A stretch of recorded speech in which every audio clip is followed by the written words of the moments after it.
मला सांगा, स्वयंपोषी वनस्पती म्हणजे काय? स्वयंपोषी वनस्पती म्हणजे ज्या वनस्पती स्वतःचा अन्न स्वतः तयार करतात कारण स्वयंपोषी वनस्पती. अगदी बरोबर. ज्या वनस्पती स्वतःचं अन्न स्वतः तयार करतात त्यांना स्वयंपोषी वनस्पती असं म्हणतात. परपोषी वनस्पती म्हणजे काय?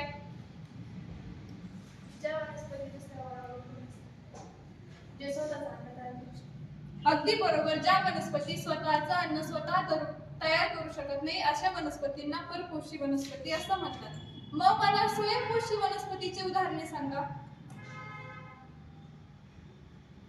वनस्पती स्वयंपोषी वनस्पतींची उदाहरणे.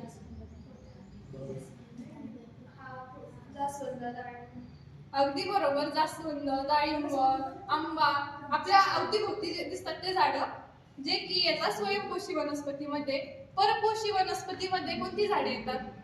झाडे उदाहरणे त्याची सांगा. तर बरोबर. परपोषी वनस्पतीमध्ये अमरवेल, पांडुळ, बुरशी ह्या प्रकारचे वनस्पती येतात. तर मग वनस्पतीच्या मुळांची कार्य कोण सांगू शकेल? वनस्पती मुळाचे कार्य असे की वनस्पती जमिनीवरती त्यांच्या मुळाचे काम म्हणजे माती घट्ट धरून ठेवणे व जमिनीवरती उभं राहणे त्याचा आधारस्तंभ म्हणून काम करतात. अगदी बरोबर. वनस्पतीच्या मुळाचे कार्य त्यांना पाणी बरोबर.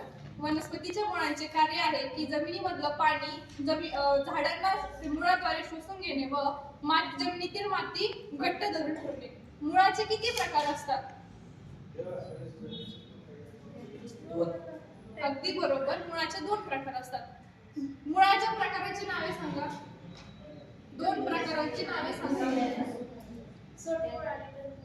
अगदी बरोबर. सोटमूळ आणि तंतुमय मूळ. तर आज आपण वनस्पतींची विविधता हा जो आपला पाठ आहे त्याच्यावरती प्रश्न पाहिला आहे. तुम्हाला काही